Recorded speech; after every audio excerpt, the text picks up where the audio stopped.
ओम शांति। हम अव्यक्त मुरली रिवाइज कर रहे हैं। आज 1984 की 50वीं अव्यक्त मुरली है, जो बाबा ने 26 दिसंबर 1984 को चलाई। आज की मुरली का विषय है सत्यता की शक्ति। सत्य किसे कहते हैं?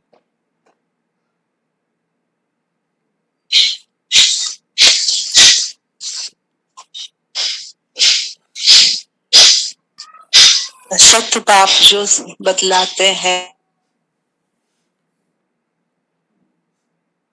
सत्य की परिभाषा किसको समझ में आ रही है? सत्य की परिभाषा क्या है? आत्मा सत्य है और शरीर झूठ है। आत्मा सत्य है और ये शरीर झूठ है।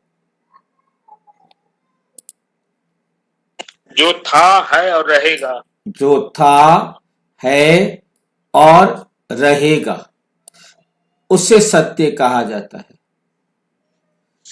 जो था है और रहेगा, और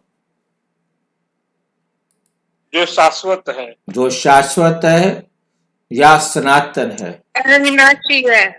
जो अविनाशी है, जिसका विनाश नहीं होता, जो अनादि और अनंत है, जिसका कभी आरंभ नहीं, जिसका कभी अंत ना हो, उसे कहते हैं सत्य।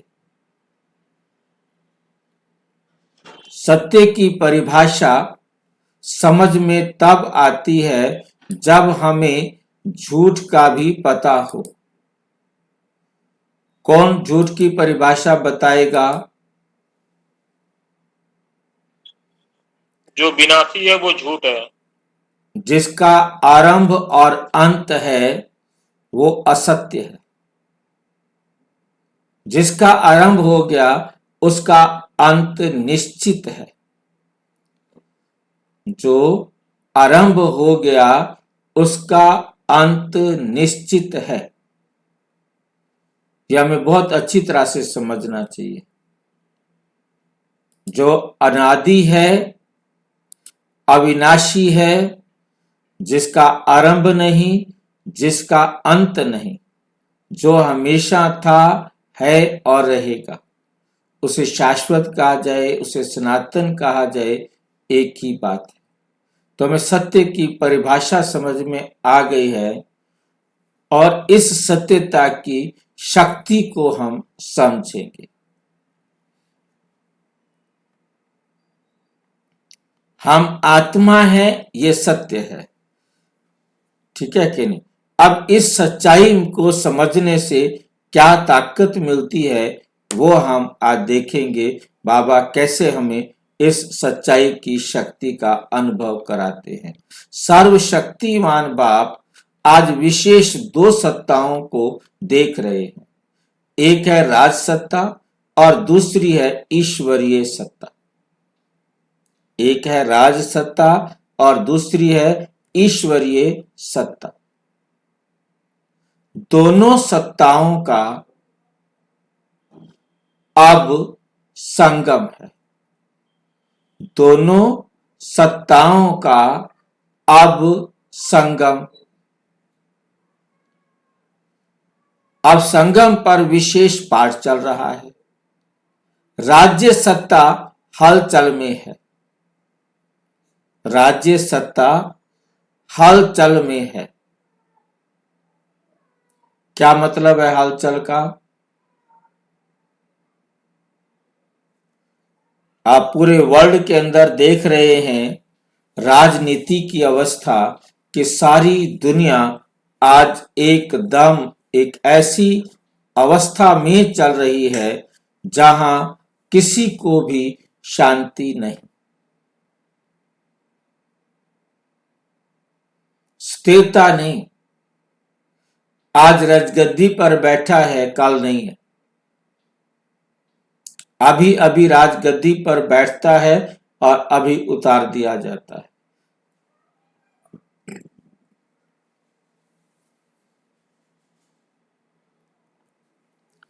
ईश्वरीय सत्ता सदा अचल अविनाशी है। ईश्वरीय सत्ता को सत्यता की शक्ति कहा जाता है। ईश्वरीय सत्ता को सत्यता की शक्ति कहा जाता है।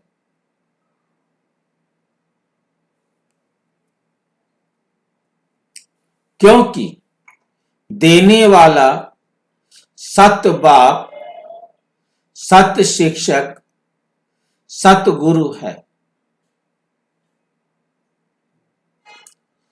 इसलिए सत्यता की शक्ति सदा श्रेष्ठ है। सत्यता की शक्ति सदा श्रेष्ठ है। सत्यता की शक्ति द्वारा सतयुग, सचखंड स्थापन कर रहे हो।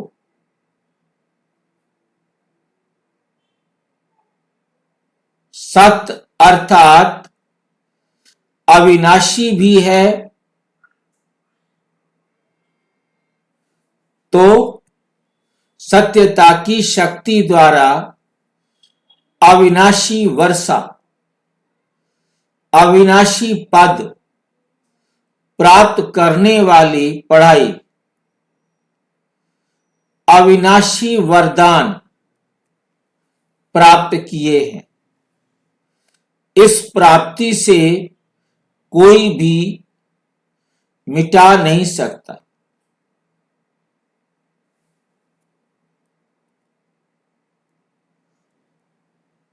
सत्यता की शक्ति द्वारा क्या मिलता है? अविनाशी वर्षा। दूसरा क्या मिलता है? अविनाशी पद प्राप्त कराने वाली पढ़ाई, अविनाशी वरदान प्राप्त किए हैं। इस प्राप्ति से कोई मिटा नहीं सकता।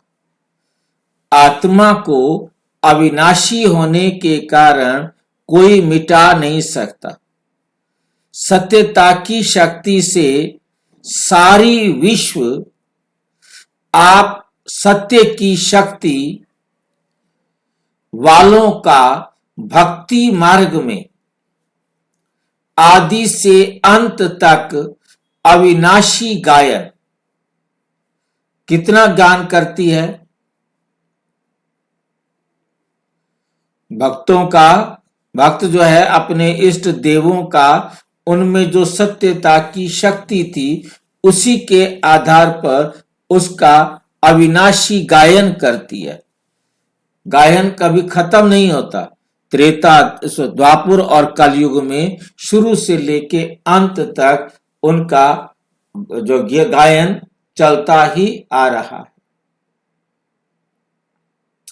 भक्ति मार्ग के आदि से द्वापर से लेकर अंत तक अविनाशी गायन और पूजन करती आती है। अर्थात गायन पूजन भी अविनाशी सत्य हो जाता है। सत्य अर्थात सत्य, सत्य अर्थात सत्य। तो सबसे पहले क्या जाना? अपने आप को सत्य आत्मा जाना। सत्य बाप के सत्य परिचय को जाना। इस सत्य पहचान से, सत्य ज्ञान से सत्यता की शक्ति स्वतः ही सत्य हो जाती है। स्वतः ही सत्य हो जाती। सत्यता की शक्ति द्वारा असत्य रूपी अंधकार, अज्ञान रूपी अंधकार स्वतः ही समाप्त हो जाता है, स्वतः ही समाप्त हो जाता है। अज्ञान सदा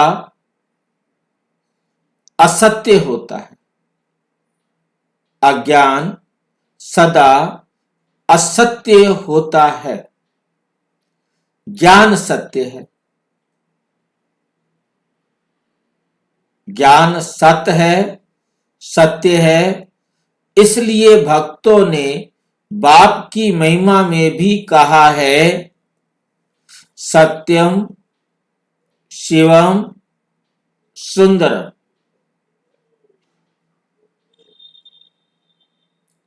सत्यता की शक्ति सहज ही प्रकृति जीत, माया जीत बना देती है।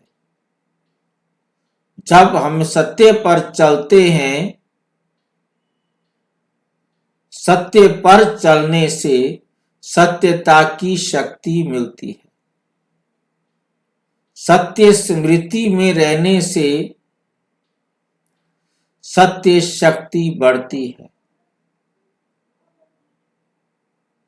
जब हम स्वयं को आत्मा समझकर व्यवहार में आते हैं तो शक्ति प्राप्त होती है।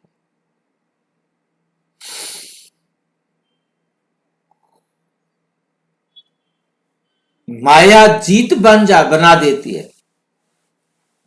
हम आत्मा हैं, ये स्मृति हमको सहज माया जीत बना देती है। अभी अपने आप से पूछो, सत्य बाप के बच्चे हैं तो सत्यता की शक्ति कहां तक धारण की है?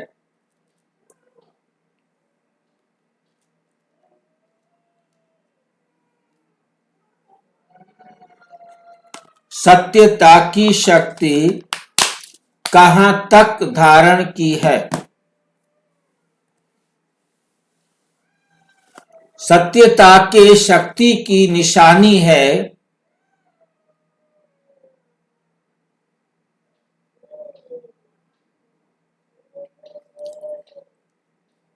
वह सदा निर्भय होगा। जैसे मुरली में सुना है, सच तो बिठो नच, अर्थात सत्यता की शक्ति वाला सदा बेफिक्र निश्चिंत होने के कारण, निर्भय होने के कारण खुशी में नाचता रहेगा। भाई जी, बिट्टो का मतलब क्या है? बिट्ठो बेटी को बोलते हैं, बच्चे को। अच्छा, सच तो बिट्ठो नच, मतलब बच्चे खूब नाचे, क्योंकि जो सच्चा बच्चा होगा वो नाचता फिरेगा। जो झूठ पर होगा वो डर डर करके घर में आएगा, पापा सो जाएं तो मैं घर में घुसूं, उसमें खुशी नहीं होगी। जी। वहां खुशी में नाचना नहीं। जहां भय है, चिंता है, वहां खुशी में नाचना नहीं हो सकता। अब भयभीत है जो, वो कैसे नाचेगा? जो चिंता में है वो कैसे नाचेगा?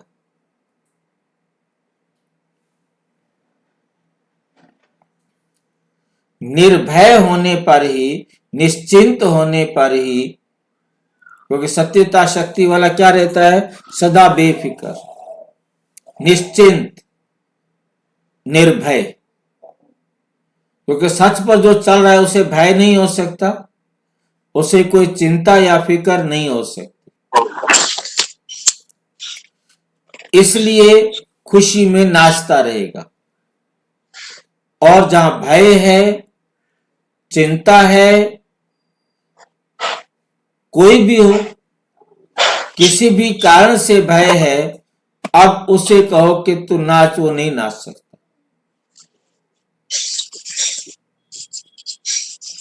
उसे भय हो, वो बोल भी ठीक प्रकार से नहीं सकेगा, अपनी अभिव्यक्ति ठीक प्रकार से नहीं दे सकता।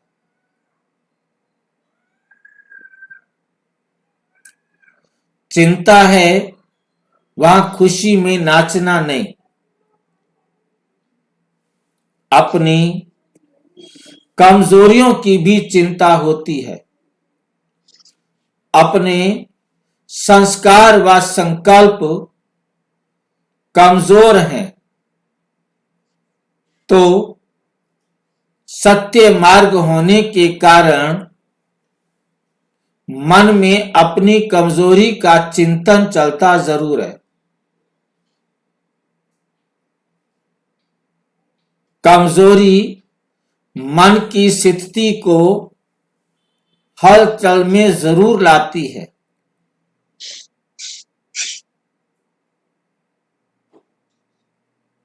चाहे कितना भी अपने को छिपावे,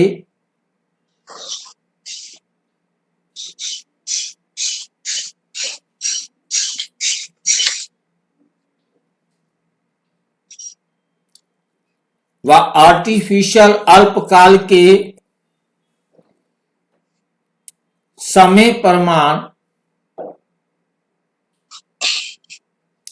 परिस्थिति प्रमाण,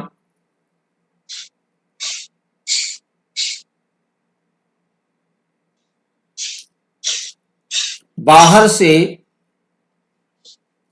मुस्कुराहट भी दिखावे,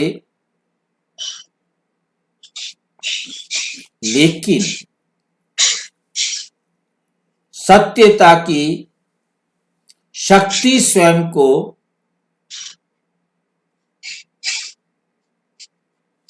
महसूसता अवश्य कराती है। महसूसता अवश्य कराती है। बाप से और अपने आप से छिप नहीं सकता, बाकी दुनिया से छिपा सकता है। बाप से और अपने आप से छिप नहीं सकता।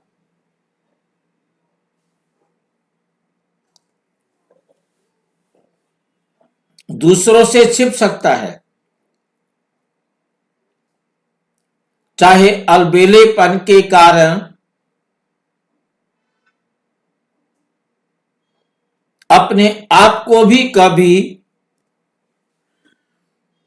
कभी महसूस होते हुए भी चला लेवे। फिर भी सत्यता की शक्ति मन में उलझन के रूप में, उदासी के रूप में, व्यर्थ संकल्प के रूप में आती जरूर है, क्योंकि सत्यता के आगे असत्य टिक नहीं सकता। जैसे भक्ति मार्ग में चित्र दिखाया है, सागर के बीच सांप के ऊपर नाच रहे हैं। कौन नाच रहे हैं? है सांप, लेकिन सत्यता की शक्ति से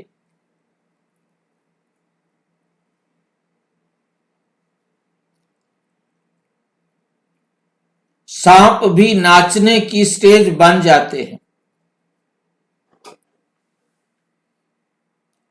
कैसी भी भयानक परिस्थिति हो, माया के विकराल रूप हों, संबंध संपर्क वाले परेशान करने वाले हों,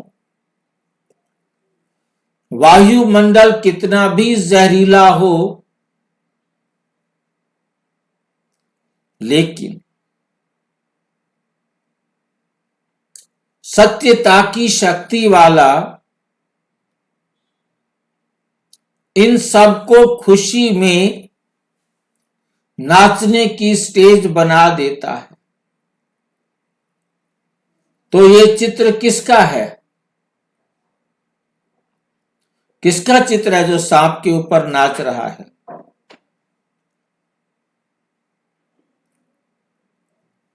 देखा है ऐसा चित्र सांप के ऊपर नाचते हुए? नहीं देखा, मैं नहीं देखा है, दिखा दो आप। जिसने देखा हो वो बताए। कृष्ण जीवन करता है ऐसा। हाँ कृष्ण जी, नाचता है। कृष्ण श्री कृष्ण कृष्ण कृष्ण जो है सांप के ऊपर नाच रहा है। क्यों नाच रहा है सांप के ऊपर?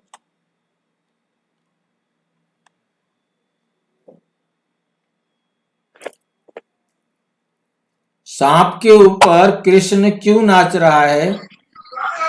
विकारों क्योंकि पर पावन जीत बन गया, विकारों पर जीत पाई है उसने। उसने विकारों पर जीत पाई है।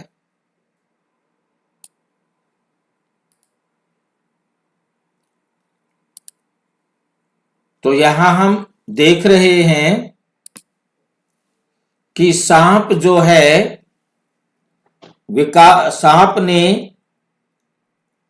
विकारों ने कृष्ण को अपने जहर वाले उसमें जहर के बांध लिया है, पाश में बांध लिया है, जहर डाल रहे हैं ऊपर और कृष्ण काला हो गया है और बंधा हुआ है सांप के अंदर। सांप ने उसको बांध रखा है। जब वो विकारों के बंधन में था तो और जब वो विकारों के बंधन से मुक्त हुआ तो सत्य स्वरूप बन गया। कब बंधन में आया था? कृष्ण बंधन में कब आया था? जब काली देह में कूदा था। कब कूदा था काली देह में? द्वापर से द्वापुर से। द्वापुर से कृष्ण ये 5 मुख वाले 5 विकारों वाले जहरीले सांप, सांप किसे कहते हैं? देह को। सांप कहते हैं शरीर को, जो 5 विकारों से 5 तत्वों से बना हुआ है। जब इन विकारों की जहर में फंसा हुआ था, यहां आप देख रहे हैं, तो कृष्ण काला हो गया था। फिर परमात्मा ने आकर इन 5 विकारों से सबसे पहले कृष्ण को मुक्त कराया, विधि सिखाई। और जब वे ये विधि सीख जाता है, सत्य का अनुभवी बन जाता है, तो वे उस नाग के ऊपर क्या करता है? सिर पर डांस करता है, फणों के ऊपर डांस करता है। तो ये क्या बताता है? जब पवित्र बन जाते हैं तो सांप पर नृत्य करते हैं। वो अकेले कृष्ण की बात नहीं है, वो आप सबकी भी बात है। जब आप भी अपने में पवित्रता धारण कर लेंगे तो आप भी कृष्ण के ऊपर और सांप के ऊपर या विकारों के ऊपर विजय प्राप्त कर खुशी का अनुभव करेंगे। बाकी कोई सांप के सिर के ऊपर डांस करने की बात नहीं है। बात है कि हम इन विकारों से मुक्त हुए।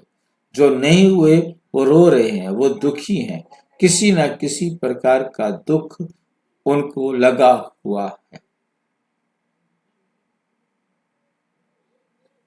अब हमें इन दुखों से अपने आप को मुक्त बनाना है।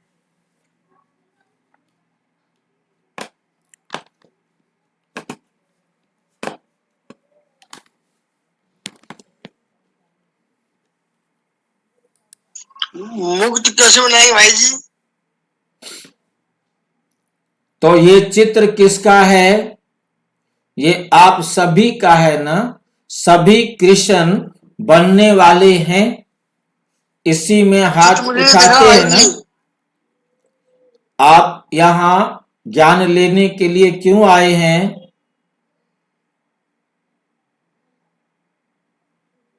ज्ञान लेने के लिए क्यों आए हैं? आपके जीवन का लक्ष्य क्या है?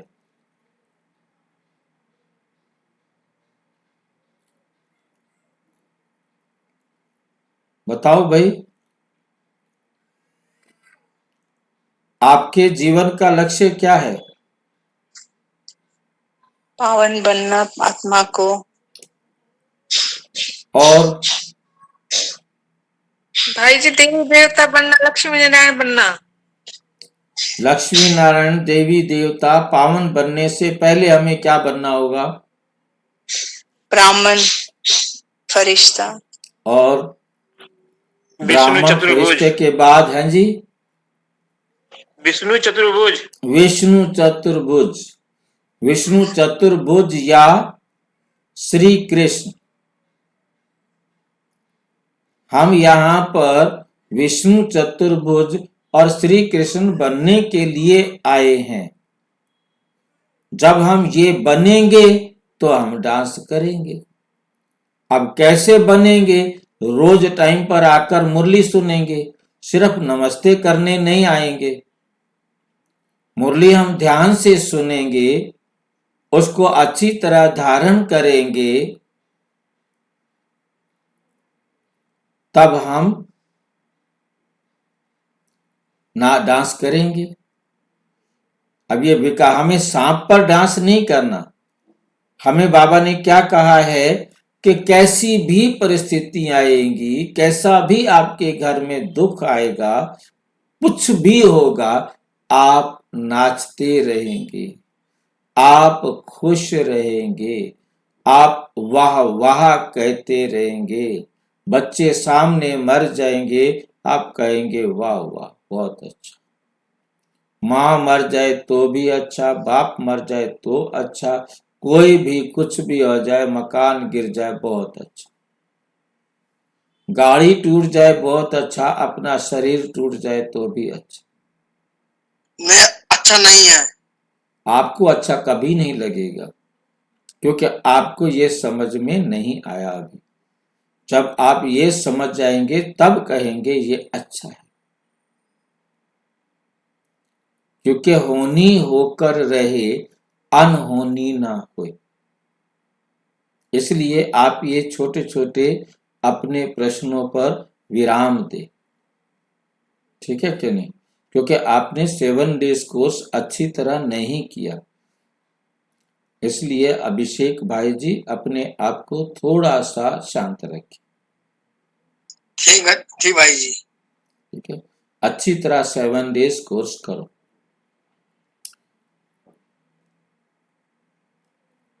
मुझको समझ में आ गया। राम के चरित्रों में ऐसी बात नहीं। अब ऐसी बात जो कृष्ण के चरित्र में है कि वो सांप के ऊपर भी डांस करता है। मीन्स हमारे जीवन में कितने भी दुख आए, कितनी भी मुसीबतें आए, कितने भी कष्ट आए, हम क्या रहेंगे? खुश रहेंगे, नाचते रहेंगे। अच्छा हुआ। तो इसको यहां पर कैसे दिखाया है, नोट कर लें जरा अपनी बुद्धि के अंदर।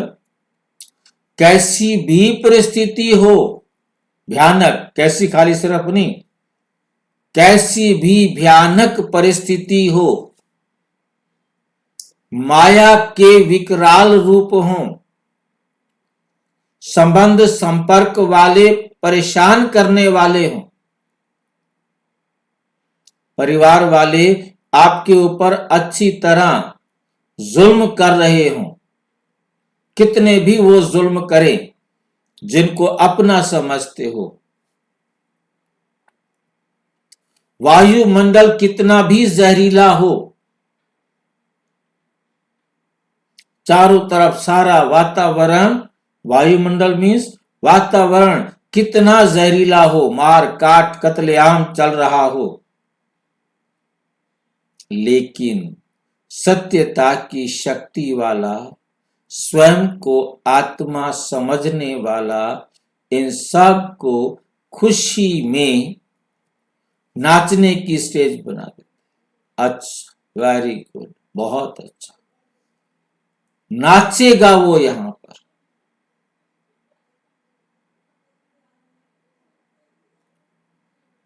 ऐसे स्कूल में पढ़ना चाहिए, सोच लो। ये जो कृष्ण का जो चित्र है, ये चित्र किसका है? हमारे ऊपर जबरदस्ती हमारे से मुंह कहलवा रहा है, आप सभी का है ना? ये सांप पर नाचता हुआ चित्र आप सभी का है ना? अब क्या कहोगे, हाँ कहोगे कि ना कहोगे?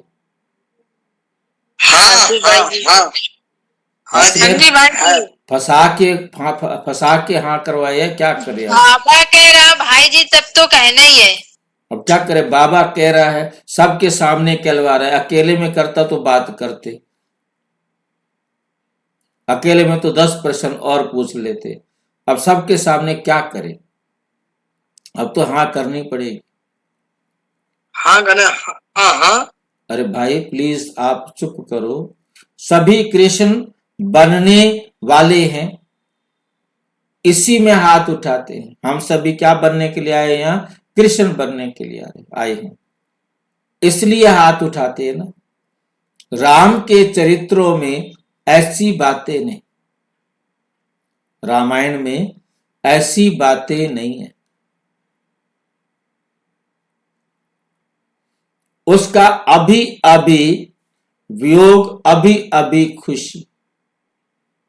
तो कृष्ण बनने वाली आत्माएं ऐसी स्थिति रूपी स्टेज पर सदा नाचती रहती हैं। कोई प्रकृति व माया व व्यक्ति वैभव उसे हिला नहीं सकता। माया को अपनी ही अपनी स्टेज व शैया बना देगा। देखा है उसको आपने? क्या बना देता है? अपनी ही स्टेज या शैया बना देता है। ऐसा देखा है कभी? नारायण को दिखाया ना भैया, कहाँ दिखाया है? समुन्दर में सांप के नहीं। कौन से समुद्र? उस समुद्र का नाम क्या है? क्षीर सागर। क्षीर सागर। क्षीर सागर में शेष नाग की शैया पर कैसे आराम से सोया हुआ है। बहुत मेहनत करके थक गया है, इसलिए लक्ष्मी उनके पांव दबा रही है। इसलिए लक्ष्मी उनके पांव दबा रही है। देखा ये चित्र के नहीं देखा? कितना नहीं देखा, दिखा दो। दिख रहा है भाई जी। दिख रहा है देखा ना? है भाई जी। अभिषेक को नहीं दिखाई दिया। ब्रह्मा बाबा जो है नाभि से निकलकर ऊपर खड़े हैं। चारों तरफ थोड़े से 3 देवी देवताओं को दिखाया है, बाकी ढेर सारे देवी देवताएं भी खड़े होते हैं सारे समुद्र में। और लक्ष्मी पांव दबा रही है। भाई जी क्या मेहनत की है? भाई मैं वही तो पूछ रहा हूं कि लक्ष्मी बेचारा थक गया है इन विकारों पर जीत पाते पाते, तो लक्ष्मी कहती है चल बैठ, मैं तेरे पांव दबा दूं, लेट जा।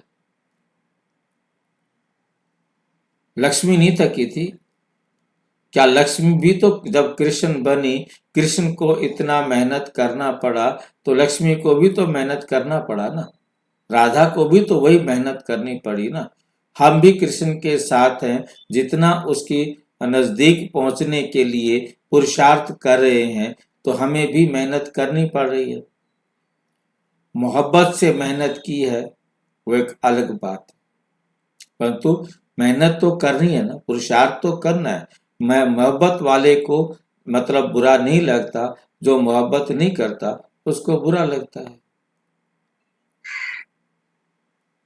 अब आर्टिस्ट ने बड़ा अच्छा चटाई बिछा दी है सांप के ऊपर, लेट जाओ भाई, तकिया भी रख दिया है।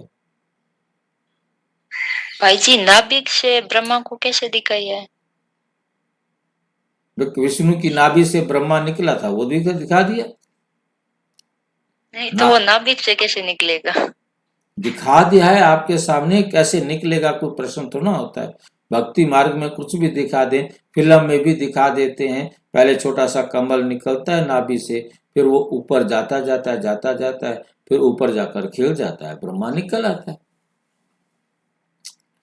अब उनको कोई रोक सकता है क्या? मुखर्जी भाई ने तो मुंह से निकाल दिया, बच्चा दिखा दिया। हाँ, मुखर्जी भाई हमारे मुंह से निकाल सकते हैं, वो हमारे ब्रह्मा कुमार है। वो भी 2-3 इंच का। और यहाँ पर भी नाक से निकाला है ना, उन्होंने देख लिया होगा ना, ब्रह्मा के नाक से। फिर फिल्म में, क्योंकि मैंने तो फिल्म देखी है, आपने तो फिल्म नहीं देखी होगी, तो ब्रह्मा से ब्रह्मा निकल आता है पहले ऊपर, फिर ब्रह्मा निकलने के बाद नाक से वराह जैसे आकार वाला एक निकलता है बाहर, देवता का वो कहेंगे उसको, वराह देवता, वराह भगवान, वो ब्रह्मा के नाक से निकलता है। तो पहले वहां से छोटा निकलता है, फिर नीचे आते आते यहाँ बड़ा हो जाता है। ये सब क्यों हुआ? ब्रह्मा को क्यों निकाला गया? क्यों निकाला गया था ब्रह्मा को, कोई जानता है? ब्रह्मा विष्णु की नाभि से क्यों पैदा हुआ?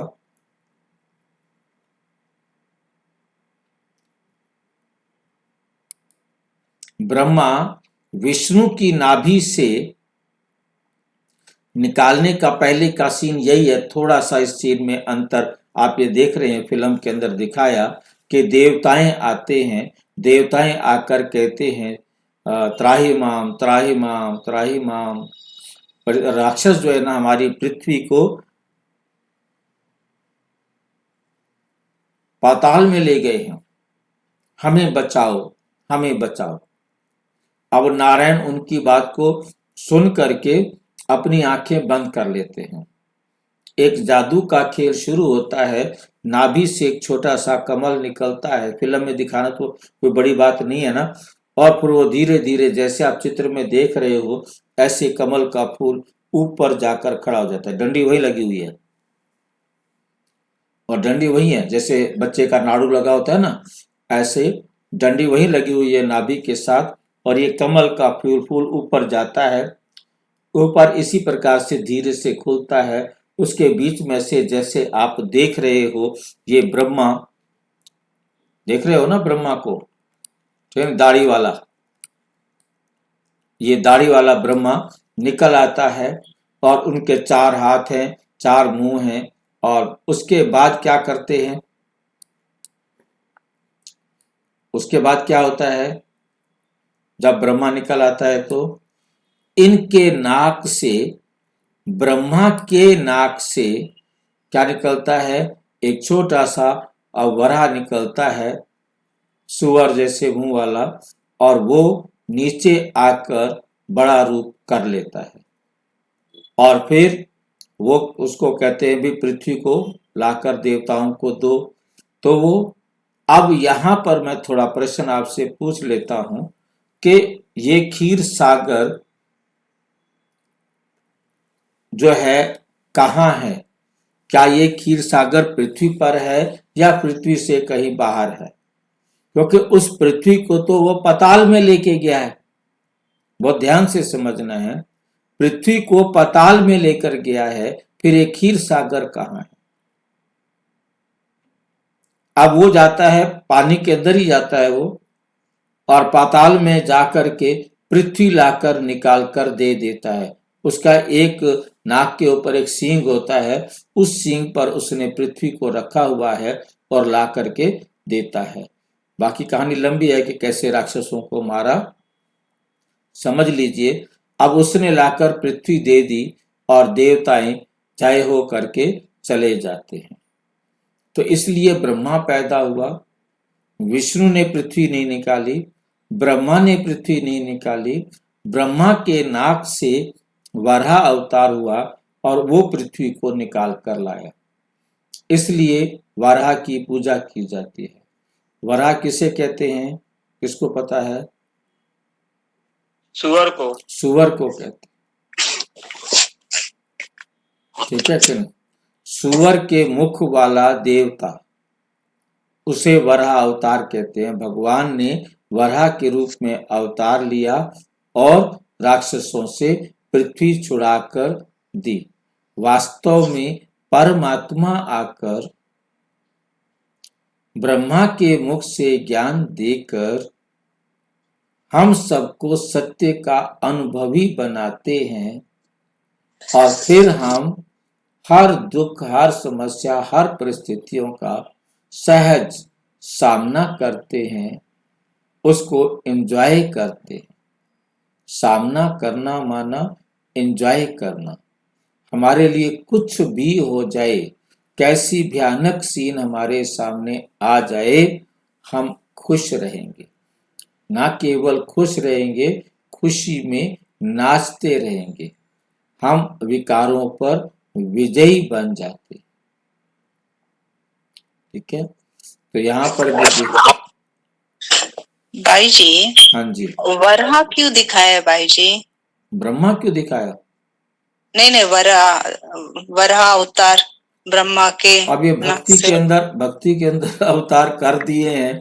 अब क्यों अच्छा। का तो जवाब कुछ नहीं हो सकता फिर, जी जी। क्योंकि भक्ति में कुछ भी, वराह को बना दिया, मछली को भगवान बना दिया, कछुए को भगवान बना दिया। जिसको भगवान बना दे, अब हम उनको तो कुछ नहीं कह सकते। ये भक्ति जी के भाई। अवतार हैं। तो बाबा भक्ति की बातों को भी थोड़ा थोड़ा बताते हैं ताकि भक्त बेचारे रुके रहें, नहीं तो वे भाग जाएंगे। जी भाई जी, हाँ जी, भक्ति में 3 लोगों का जिक्र किया गया है। वो 3 लोग कौन से हैं भाई जी भक्ति में? कौन से? 3 लोगों को लोग का जिक्र किया गया भक्ति में। 3 लोगों बोले जाता है। वो बेचारे तीन नहीं लोग- जानते 3 लोग। वो कहते हैं एक स्वर्ग लोक है, एक ये लोक है और एक पाताल लोक है। अच्छा। ठीक है नहीं? अब हमें समझ में आया कि नीचे पाताल में तो कोई लोक है ही नहीं, हाँ सही है। ऊपर कोई स्वर्ग लोक है ही नहीं। यही लोक है, यहीं पर स्वर्ग होता है और यहीं पर नर्क होता है। यहीं पर जब चरित्र हमारा ऊंचा होता है तो यही स्वर्ग होता है, और जब हमारा चरित्र बॉटम में चला जाता है तो यही नर्क हो जाता है। हमारा करैक्टर पाताल में चला जाता है। आज दुनिया का जो चरित्र है वो पाताल में चला गया है। पाताल माना बॉटम, सबसे एकदम नीचे गिर गया है हमारा चरित्र। जब हमारा चरित्र गिर जाता है तो परमात्मा आकर हमें पुनः चरित्रवान बनाते, सत्य के आधार पर। तो सांप भी क्या बन जाती है? शैया बन जाती है, अर्थात विजयी बन गए। तो सत्यता की शक्ति की निशानी सच तो नच। सच है तो फिर तुम नाच सकते हो। यदि तुम सत्य के रास्ते पर नहीं हो तो नाच नहीं सकते। जैसे कि आपने बस में टिकट नहीं ली है और बस में आप जा रहे हैं, आप सारा रास्ता हंस नहीं सकते, क्योंकि कहीं टीटी आके पकड़ ना ले, चेकर आकर पकड़ ना ले, टिकट वाला आकर पकड़ ना ले। क्योंकि टिकट वाले की ड्यूटी होती है कि वह हर एक को देखे, और वो जब टिकटें काट लेता है तो बैठकर काउंटिंग करता है कि कितनी सवारियां हैं, कितनी टिकटें कटी। कोई ऐसा तो नहीं है जिसकी टिकट ना कटी हो, क्योंकि यदि वो आराम से बैठ गया और चेकर आ गया तो उसको तो पेनल्टी लगेगी जिसके पास टिकट नहीं है, परंतु कंडक्टर को भी पेनल्टी लगेगी कि तुमने टिकट क्यों नहीं काटी, तुम क्यों लापरवाह होकर बैठे हुए थे, तुम कैसे बैठ गए, तुमने हिसाब क्यों नहीं लगाया। तो उसमें कंडक्टर भी फंसता है। तो इसलिए कंडक्टर को, हाँ, कंडक्टर ने खुद बेईमानी की है तो वो अलर्ट रहेगा वो उसके लिए उसके पास तरीके बहुत होते हैं। वो टिकट काट कर किसी के हाथ में काट के रखी होती है उसने, और तुरंत उसको पंच करके किसी और को पकड़ा देता है। तो उसके बाद कहता है जी इसकी टिकट मैंने उनको दी थी देने के लिए। भाई मैंने तेरे को कहा था टिकट उसको दे दे, क्यों नहीं दी तूने टिकट, कहाँ है टिकट? वो टिकट निकाल कर देगा जी रास्ता नहीं मिला, ये नहीं मिला, कुछ ना कुछ बहाना लगाएगा। हमने इनको देखा है अच्छी तरह से कैसे ये बेईमानी करते हैं। टिकट फाड़ ली, टिकट तो काट ली, टिकट काटने उसको पंच नहीं किया, वापस उसी जगह रख के लास्ट वाली टिकट को और पुनः अगले उसमें नया पंचिंग करके बांट देते हैं। खैर, हम वापस आए इस दुनिया में, झूठ की दुनिया से निकलकर। तो मतलब कहने का है कि यदि आप सच्चे हैं, आपने टिकट ले रखी है, तो आप आराम से, खुशी से, मजे से ट्रेवल कर सकेंगे। नहीं तो आपका खून जलता रहेगा जब तक आप ट्रेन से या बस से उतर नहीं जाते, पार नहीं हो जाते। सत्यता की, क्योंकि स्टेशन पर आने पर भी टिकट पूछी जा सकती है, उतरते वक्त भी चेकर आपको पूछ सकता है। सत्यता की शक्ति वाले कभी भी डूब नहीं सकते। सत्यता की सत्य की नैया डगमग खेल कर सकती है, लेकिन डूब नहीं सकती, लेकिन डूब नहीं सकती। डगमगाना भी खेल अनुभव करेगा। आजकल खेल भी जानबूझकर ऊपर नीचे, खेल भी जानबूझकर ऊपर नीचे हिलने के बनाते हैं ना, गिरना, लेकिन खेल होने के कारण विजयी अनुभव करते। कितनी भी हलचल होगी, लेकिन खेल करने वाला ये समझेगा कि मैंने जीत प्राप्त कर ली। ऐसे सत्यता की शक्ति अर्थात विजयी के वरदानी अपने को समझते हो,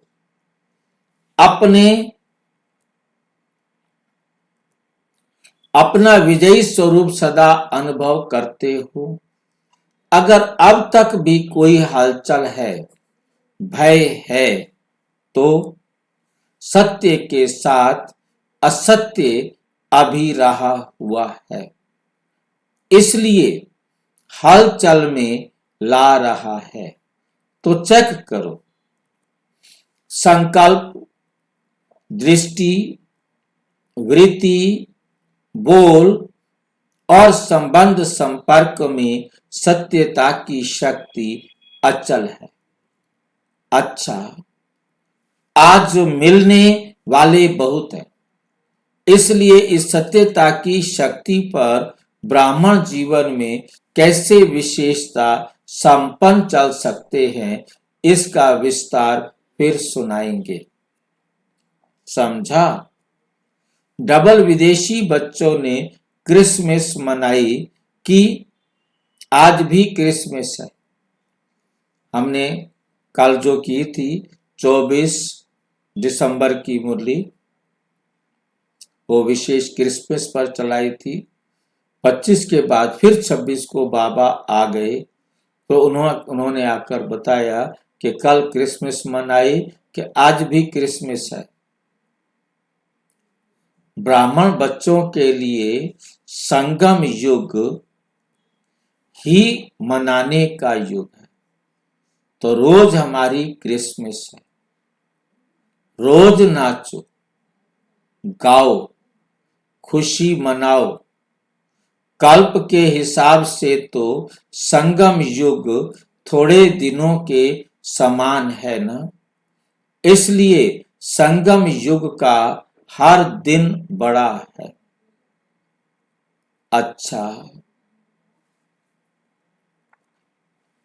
सभी सत्यता के शक्ति स्वरूप सत बाप द्वारा सत वरदान व वर्षा पाने वाले सदा सत्यता की शक्ति द्वारा विजयी आत्माएं, सदा प्रकृति जीत, माया जीत, खुशी में नाचने वाले ऐसे सत बच्चों को सत बाप, शिक्षक और सतगुरु का याद, प्यार और नमस्ते।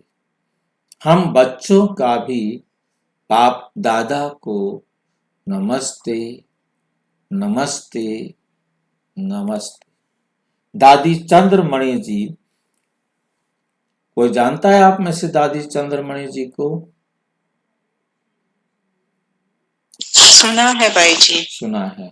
ये पंजाब का शेर थी, ये पंजाब की हेड थी। ओके, वो बाप दादा से छुट्टी लेकर पंजाब जा रही है कि पंजाब की सेवा करनी है, उधर जाके बनना है, तो पंजाब जा रही हैं।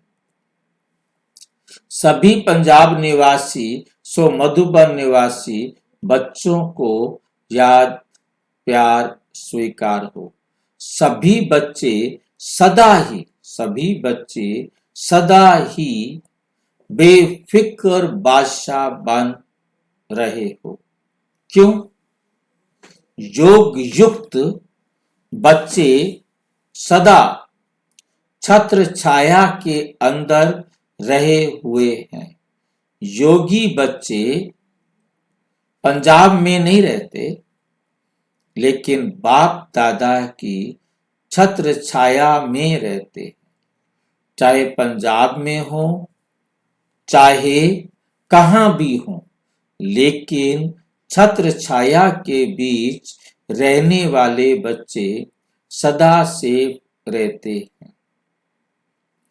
अगर हलचल में आए तो कुछ ना कुछ चोट लग जाती है, कुछ ना कुछ चोट लग जाती है, लेकिन अचल रहे तो चोट के स्थान पर होते हुए भी बाल बांका नहीं हो सकता।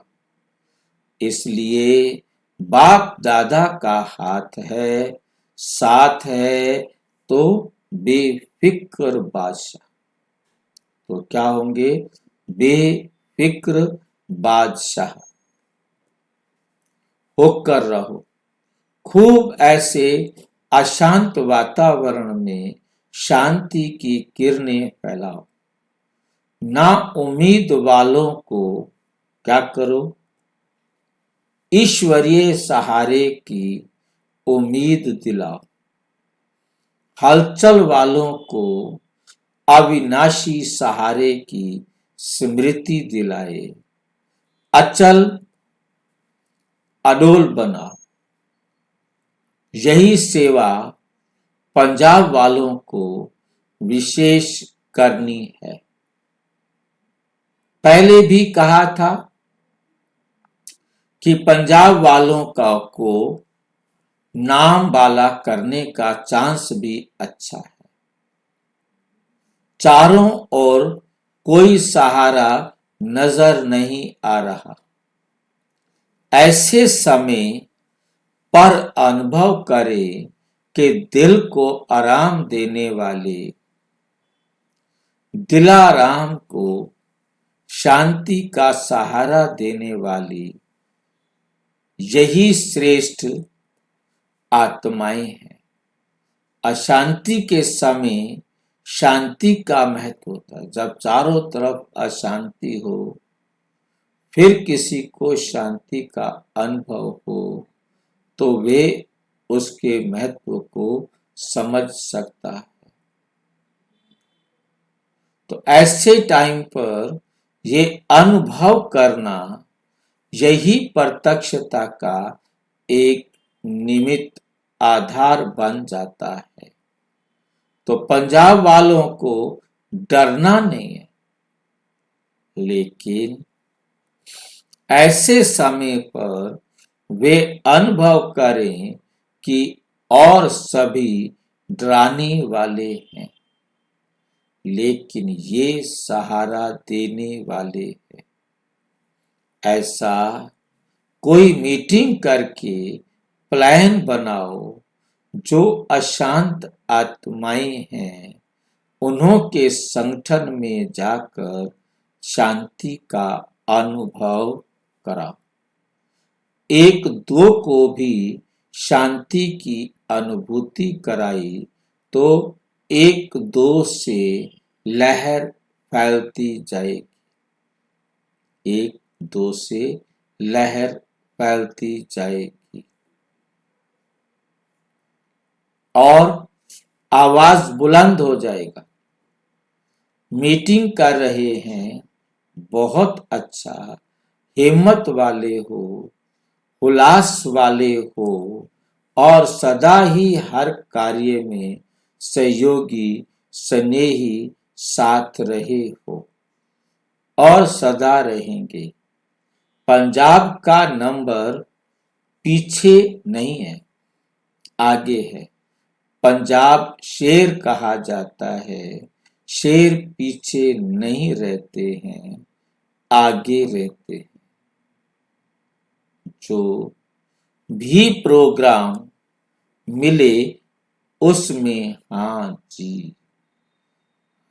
जी करना तो असंभव भी नहीं है और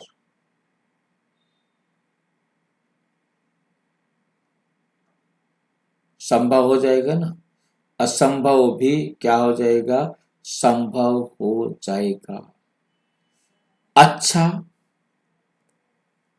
सभी बच्चों से मिलने के बाद, सारी रात बच्चों से मिलते रहे, वो काट दिया है। सभी बच्चों से मिलने के बाद 5:30 बजे, क्योंकि इस समय एक एक बच्चे से बाबा या एक फैमिली से बाबा मिलते थे बस, या एक फैमिली हो या अकेला बच्चा हो। एक फैमिली में जितने हैं सबसे एक ही बार मिलेंगे, चाहे 2 हैं, 3 हैं, 1 है। बाप दादा ने सतगुरुवार की याद प्यार दी।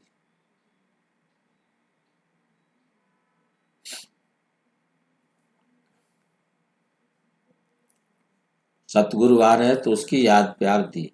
चारों ओर के कैसे दिया देखो, चारों ओर के सच्चे सच्चे सत बाप, सत शिक्षक, सत गुरु के अति समीप स्नेही सदा साथी बच्चों को सतगुरुवार के दिन बहुत बहुत याद प्यार स्वीकार हो। आज सतगुरुवार के दिन बाप दादा सभी को सदा सफलता स्वरूप रहो, सदा हिम्मत उल्लास में रहो, सदा बाप की छत्र छाया में के अंदर सेफ रहो, सदा एक बल एक भरोसे में स्थित रहे, साक्षी हो, सब दृश्य देखते हुए हर्षित रहो। ऐसे विशेष स्नेह भरे वरदान दे रहे हैं। इन्हीं वरदानों को सदा स्मृति में रखते हुए समर्थ रहो, सदा याद रहे और सदा याद में रहो। अच्छा, सभी को गुड मॉर्निंग और सदा हर दिन की बधाई। अच्छा, ओम शांति। और विस्तार से जानने के लिए प्रजापिता ब्रह्मा कुमारी ईश्वरीय विश्वविद्यालय के किसी भी सेवा केंद्र पर संपर्क करें और यदि कोई प्रश्न है तो 9213106986 पर केवल टेलीग्राम करें या आरटीआई करें, या व्हाट्सएप करना है तो 9650692270 पर केवल व्हाट्सएप करें, फोन नहीं। ओम शांति।